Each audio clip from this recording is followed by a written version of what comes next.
everybody, and welcome to this week's Bible class. Today, we're going to talk about a story that I'm sure you've heard before.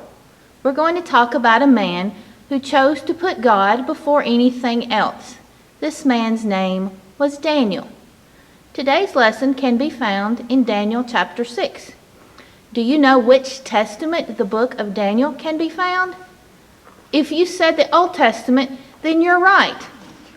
When we start reading in verse 1, a man by the name of Darius has become king of the land and is changing the way the government is run. He wants to appoint 120 men or princes to oversee the 120 provinces in the land. These men would report to 3 other men whom King Darius appointed as presidents.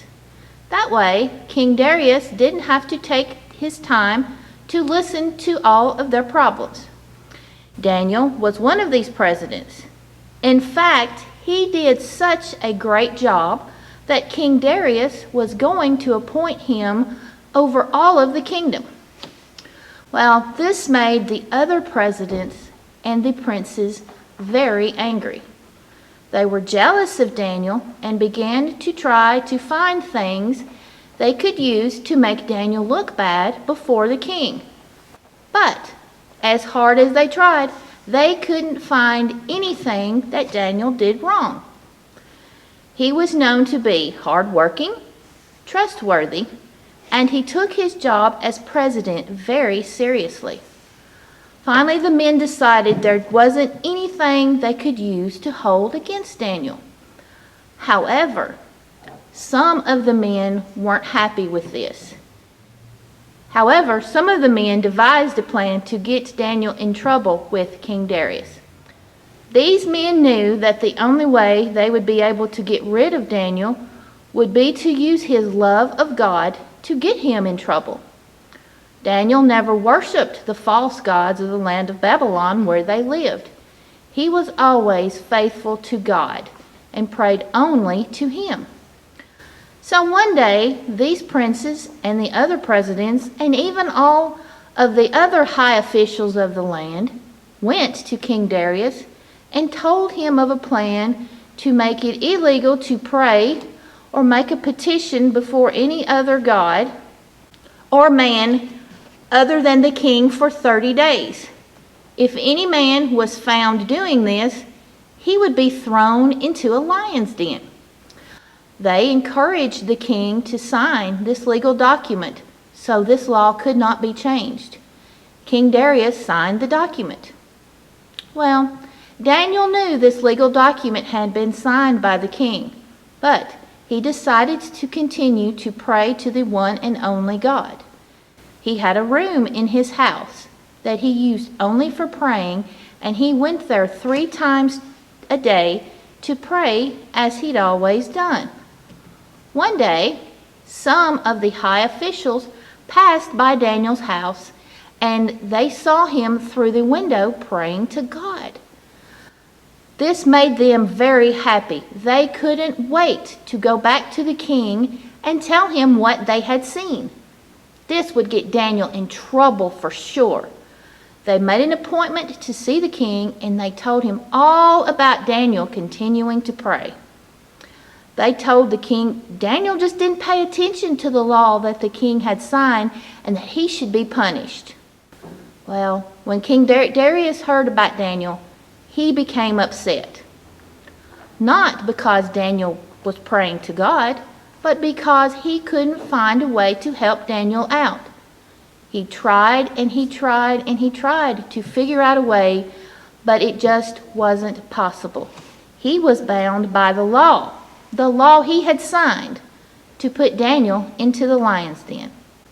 So, King Darius ordered Daniel to be arrested and to be put into the lion's den. But King Darius did say something very important. He told Daniel that God would deliver him from the lions. So Daniel was put into the lion's den, and a stone was laid over the mouth of the den, and the king sealed it with his own ring so that no one could change what was going to happen to Daniel. Then King Darius went to his palace and he spent the rest of the night alone. He didn't eat. He didn't sleep. He only worried about Daniel. But at dawn, the king hurried from his palace and went to the lion's den to check on Daniel. When he was very close to the den, he began to cry out for Daniel.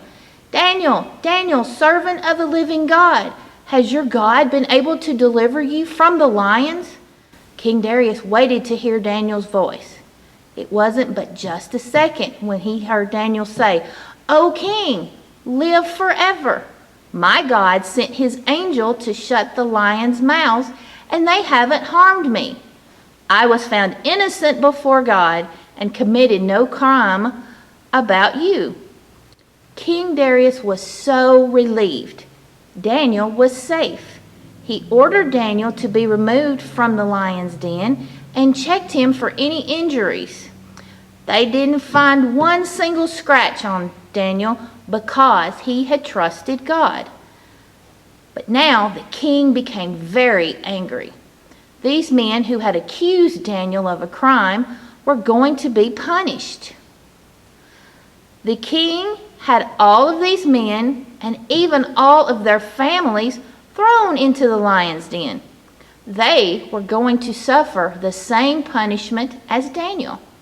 However, because these men and their families didn't have God in their lives, the lions overpowered them all before they could even reach the bottom of the den.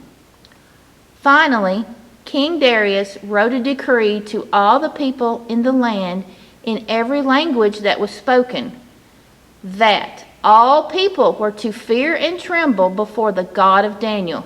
He was the true and living God and would endure forever.